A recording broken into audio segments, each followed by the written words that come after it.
Hey guys, it's coming up for the Deuce, Season 1, Episode 3, The Principal is All, and I was definitely looking forward to this episode. You know, I've been enjoying the show so far, but I really haven't been able to predict where the show is going necessarily because it's been so deliberately paced that it doesn't even seem like the real story is starting yet. And after this episode, that still seems to be the case. While I think we are starting to move a little bit quicker to what the story of the show is essentially going to be, which as we know is the dawn of pornography. That's what this show is really all about, is, you know, sort of like the interworkings of all of that. It's not speeding up anytime soon. And that's not necessarily a problem for me. You know, most times I'd be upset about that, but for me, I always say if it ain't broke, don't fix it, and honestly, I do think that it is working for the show for the most part.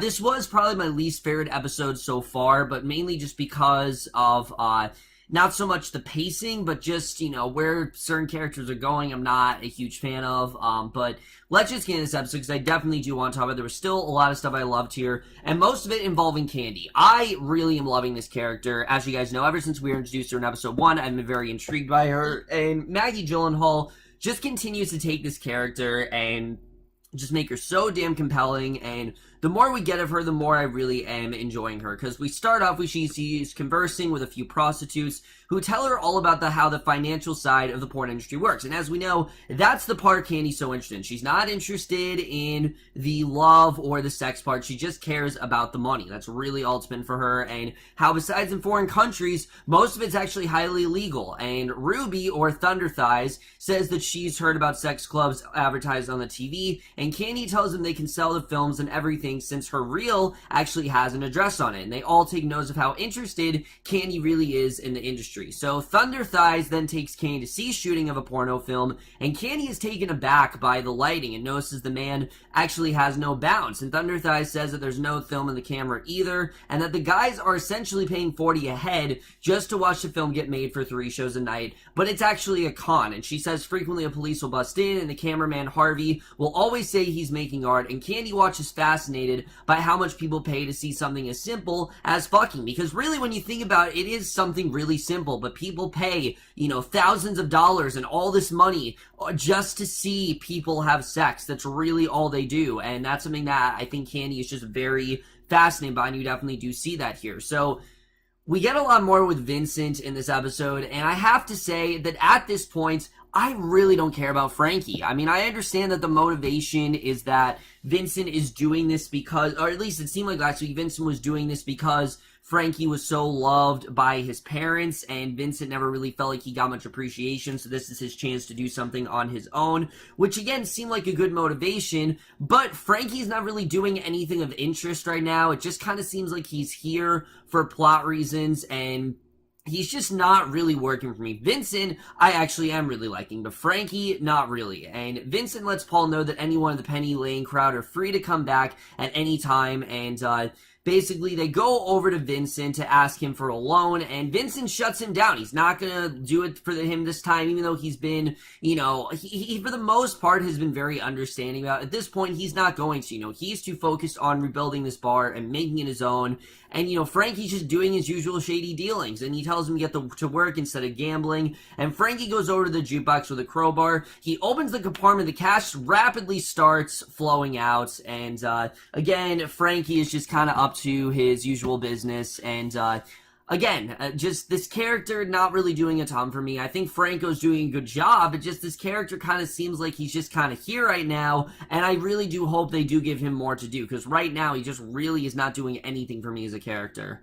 So, once again, as you guys know, one of my complaints on episode 2 is because there's only really one scene with Abby, and I didn't really feel like she needed to be in this episode. Well, similar to Sandra. Sandra is in this episode, but not really doing a ton. She has one scene in this episode, and I understand what they're trying to do with her, but I just didn't really think she needed to be here, honestly. But we see her, she goes in the diner, she orders breakfast. She strikes up a conversation with a prostitute and questions her daily activities as a prostitute, and before she walks away, she offers her money, and the woman says she'll continue for $40, and Sandra makes it clear that anything she says to her she'll disguise, and, you know, you can tell that the prostitute was essentially joking, but Sandra is just so determined to get a story out there and get, you know, this interview out, that she'll do anything, and she talks about no one will ever know they interacted, and the woman says that his name is Jimmy Love, and that's really it. She doesn't get anything else out of her, and nothing really seems to be working. No one's talking to her, no one's giving her any information, and I understand we couldn't have had a whole episode of that, like it would get frustrating after a while, but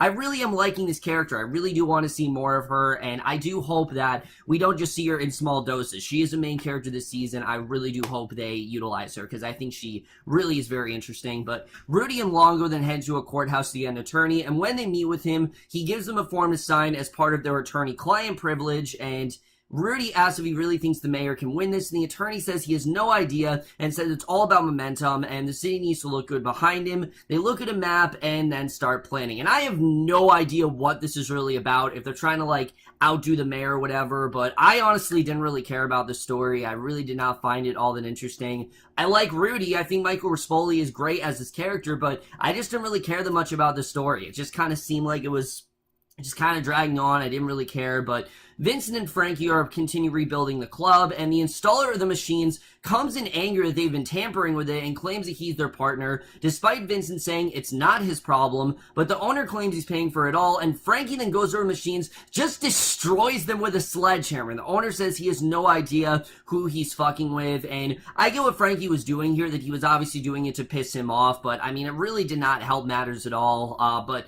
Bobby then shows up at a construction site. He starts abusing one of his workers for slacking, and Candy is then with Adam and Joan at a restaurant, and while there, Joan again calls her out for her poor choice of work, and Candy says she may be able to get out of it soon and move on to the movie business, but just commercials to stars. And you can see Candy is serious about this. She wants to get out of this business. She's not interested anymore. She wants to be a filmmaker, and Joan asks what she'd be doing. Candy says she's not sure, but is interested in working the camera or the lighting, and Joan asks how she sparked interest in it, and Candy says that she's got to be into it, and I do like this relationship between Candy and Joan, because on one hand, you're like, Joan, why would you, why can't you just support your daughter? At the same time, you're like, Joan, I totally understand that, because it's a really shady business, and it's just very dangerous what Candy's getting herself into, so I can totally understand why Joan is not really all that supportive, but she is supportive when it comes to her daughter's line of work. She just wants something that she knows her daughter is safe in, and something that actually is a good business for her, that won't get in trouble with the FBI, that won't get her, in very serious,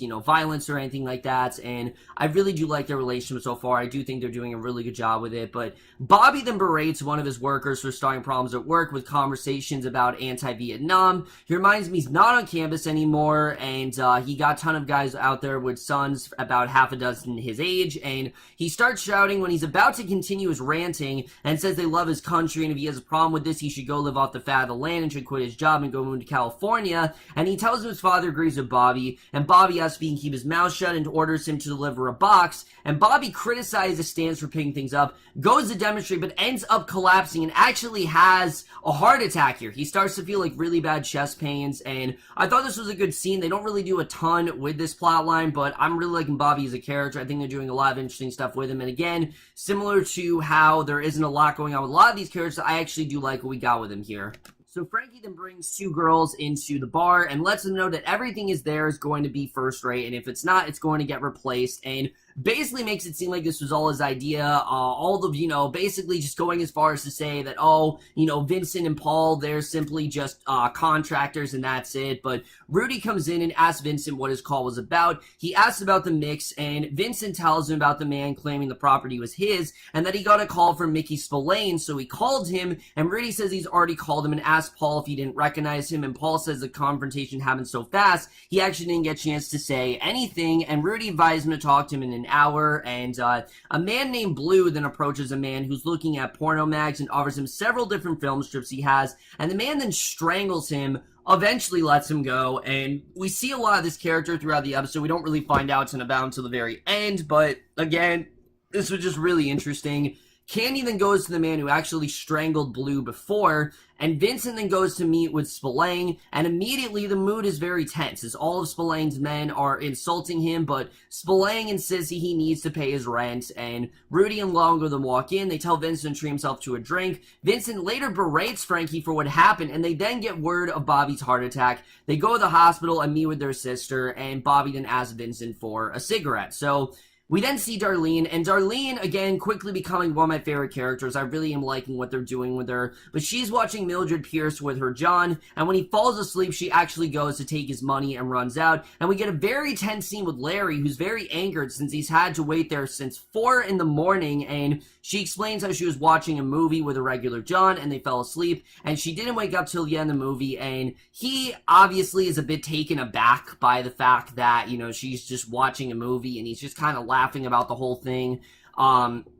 And she talks about how the film they watched together, and she actually seems very interested in it. You know, she's talking about it, and he clearly is not interested. She asks if he'd like her to stay out on the street for the rest of the day to make up for it, and he agrees and then drives away. So again, you just see how abusive Larry really is, but it's clear that Darlene, she's trying to not move away from this, but she's actually trying to gain some intelligence and actually get something out of this, and that's something I'm really liking about her character. You know, she doesn't just want to be a typical prostitute that's dumb and all this stuff like that. She actually does want to get some intelligence, and I did like seeing that here. So Candy's then in a restaurant, meets with the director whose number she got from Thunder Thighs, and he says she worked with him when he was actually putting film into the camera, and she'd be surprised how big of a market it is for a woman her size, and she asks why he doesn't put film into the camera, which, you know, is a good question, but he basically tells her that he's tired of all the regulations, that, you know, the police are constantly on his ass, and they have to try to hide the film. So he's just kind of annoyed about the whole thing, really, and basically he offers to do a Thursday night number for him and offers her 10 of it, 600 for 1.5 and half. So this could really help her out. And he realizes she's not interested in the work, instead wants to learn how to make movies. And she says that if they can make and sell that in Europe, it won't be long before they do the same there, which, you know, we know today is very true. So he realizes she doesn't have a man and isn't pimped, and he tells her that if he gets back to putting films into the camera, she could actually stand in front of it, and her looks could get her a nice paycheck with no problem. So again, she seems very intrigued. We can tell she's focused on wanting to be behind the camera and not actually be an actress. She wants to be a pornographer, and that's exactly what she's interested in here. So Vincent and Frankie's sister goes to them, explains how they have to spend most of Bobby's financing on his medical bills, and all his overtime and fringes are gone, and Frankie asks how they can help. She offers for them to take one of her children, and Frankie asks Bobby if he'll be able to get right back to the job, but Bobby is a bit more uncertain. He's not really sure if it's going to work out. He wishes them luck on the new place, and Frankie wishes him luck. Vincent then gives his sister some money and then walks away. So I like seeing the difference between these two, how Frankie was more just abrupt and straightforward, while Vincent actually was very caring. I definitely did like seeing that, but Rudy and Longo then go to meet with Spillane, who's actually getting a blowjob from his niece, and when Spillane comes out, he claims that she was just helping him plan a party for her mother, and berates them for always jumping to conclusions, and Rudy asks Spillane if they believe this lawyer, and Spillane lets them know that he's done business with him before and other stuff, and he's somewhat trustworthy, and Spillane informs them not to put their names on anything, and none of their crew is to put a name on anything either, and whoever they front for this, they don't want anyone named. So Rudy lets Longo know it's a go. Still have no idea what's going on here. I really don't understand this plot whatsoever, but I'm sure in the coming weeks I will get more of an idea of what really is going on here. It's just really right now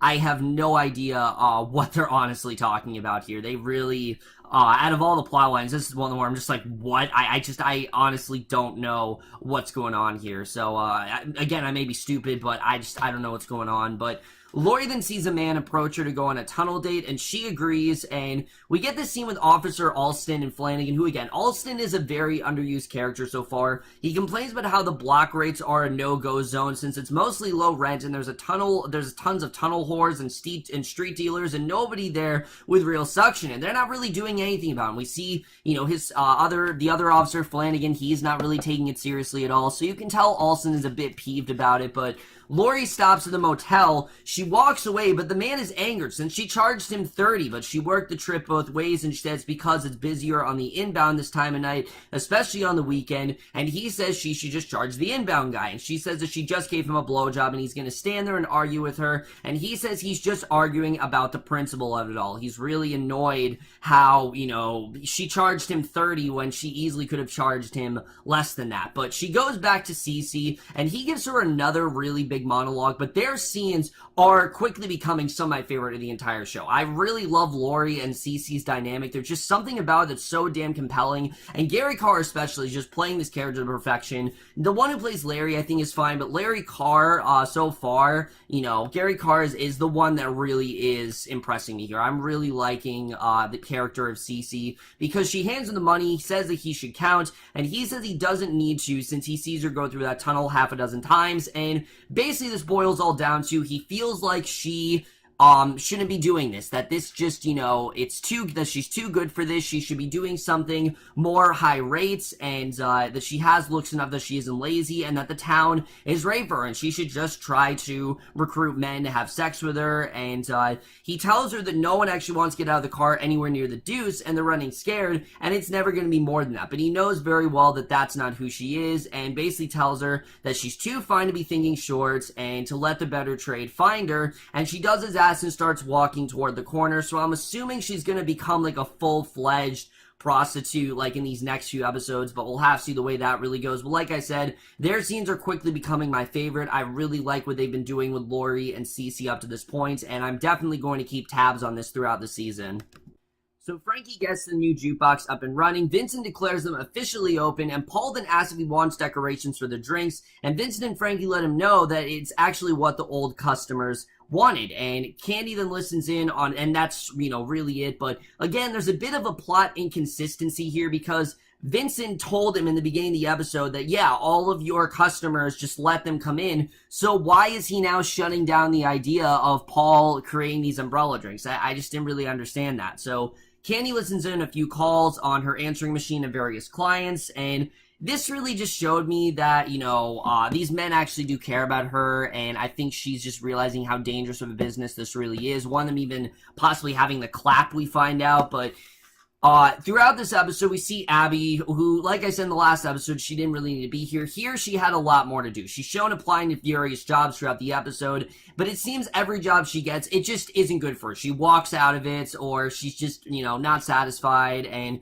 she later gets a pizza with her roommate and some friends, and she has sex with one of the guys from her job, and later realizes he actually took all of her emergency money, so she gets dressed, and her roommate tells her to try to help with the rent, and Abby asks Mitch if he has 10, she basically, basically if he has 10, and she then pays her roommate, and she then basically gets notes of Vincent's new joints, and you can pretty much figure out, what really this is all about, because she comes in initially just wanting to talk to him, but she quickly realizes this actually is a place for her to finally take the job, and I will admit that I thought this was very predictable. In fact, I predicted it in the last review, but I do like the direction this is going. I really am intrigued by, their relationship. I think it definitely is very interesting. I'm looking forward to seeing really where that's going to go. We then see a scene where Candy witnesses a stabbing after conversing with one of her clients, and again, it's just showing how dangerous this world really is, but also how dangerous New York really was. I mean, this was a terrible place to be in the 70s, and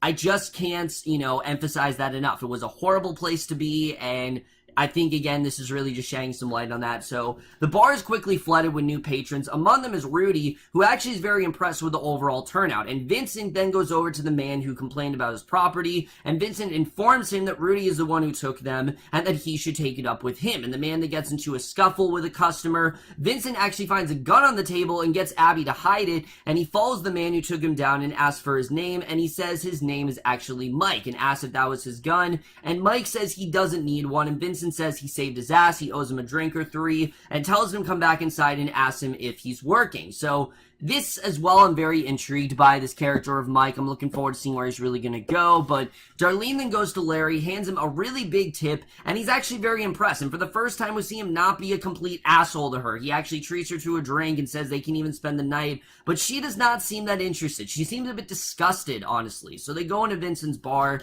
and basically he starts berating Richie for being a communist, and as this whole exchange goes down, we see Darlene is actually reading a Charles Dickens novel, and the novel happens to be A Tale of Two Cities. Now, why that novel, you may ask? Because she watched that movie with her John, and now she's very interested in the story, and Abby then discusses the events of the book with her, and Abby asks if she likes to read. Darlene says she didn't think so, and Abby actually recommends to her a few other books that she might be interested in. So again, this may be Darlene's gateway out of here. This might be her escape, out of this, and, her way to kind of grow more intelligent, because it seems like that's what she wants to do. She wants to gain more intelligence, and I'm all for it. I really do like where the story is going, but Vincent then bids all of his customers goodnight, except for Big Mike, informs him that if he needs a place to stay, he's fine, but Mike actually declines. So he then, that's not going to be the end of it. I know these two are definitely going to strike up something. So he then meets up with Abby, asks her what's not to love about all this, and she agrees,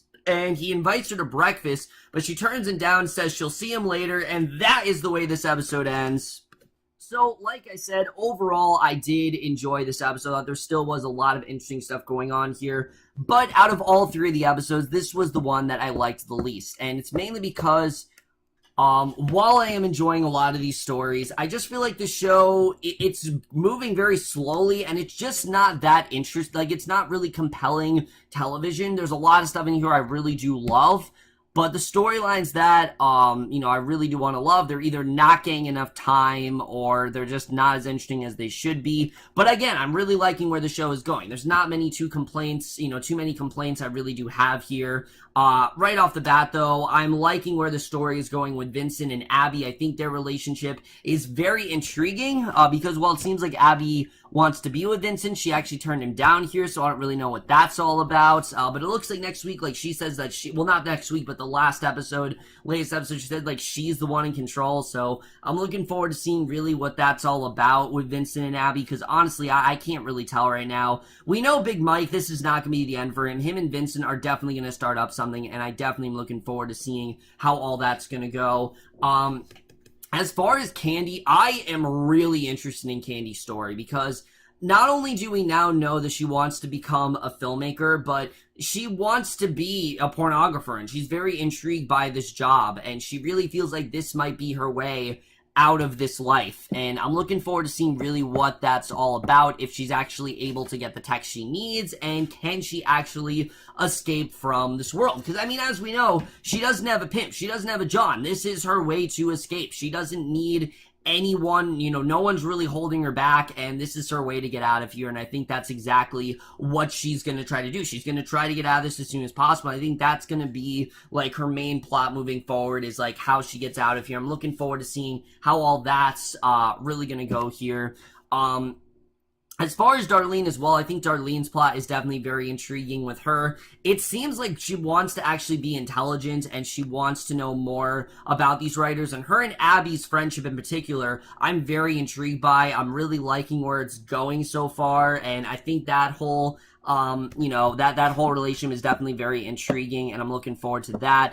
Lori and Cece as well, I really am loving their scenes together. The fact that Cece's telling Lori just become a full prostitute, and that what she's been doing, she deserves a lot more. I just really am loving their whole relationship. I think it all is really interesting, honestly. But honestly, my complaints with this episode, I really did not care about the whole thing with Rudy and the lawyer. I think Michael Rispoli is fantastic as his character, but I honestly could care less about this whole thing going on with him and the lawyer. I just don't really care. As well as Sandra. Sandra's a character I really am liking, but I just don't think they're using her enough. I feel like we should have gotten at least one or two more scenes with her in this episode. And then, of course, there is the elf in the room. That, of course, is Frankie. And look, James Franco's doing a fantastic job on the show. I'm really liking him as Vincent, but Frankie is kind of just dead weight. He's not really doing much of anything. He's just there to either demand money to Vincent or just to cause problems, and if that's what this character is going to amount to, I'm going to be really upset, because when you have someone like James Franco and you give him a role like this, why even bother? I mean, it's making me question, why do we even have these two characters? Because right now, the only reason it seems like Frankie is here is so Vincent has a motivation to open up this bar, and so Vincent constantly has, some sort of conflict is because of Frankie, and that's really the only reason why Frankie's really here. He's not staying on his own, he's not really feeling like a real character, and it is bothering me. I really want them to do more with Frankie, but unfortunately they're not, and it is definitely starting to bug me a bit. Other than that, guys, I definitely did really enjoy this episode. I thought there was a lot of great stuff going on here. I still am really enjoying the show. I don't know where it's going to go, but again, like I said, I am definitely intrigued to see where the show does end up going from here. And I am over going to give the Deuce Season 1, Episode 3, The Principal is All, a B+. So over, guys, for this episode of The Deuce. Let me know what you guys thought of this episode overall. Left your thoughts in it. Like I said, I definitely am really enjoying the show. I'll probably get my review of episode 4 out later in the week. I just didn't really have the time to watch both episodes, but I will review episode 4, like I said, probably this weekend. But that's my review. Hope you guys will see you guys in my next video, and I will see you guys for that. Okay, bye.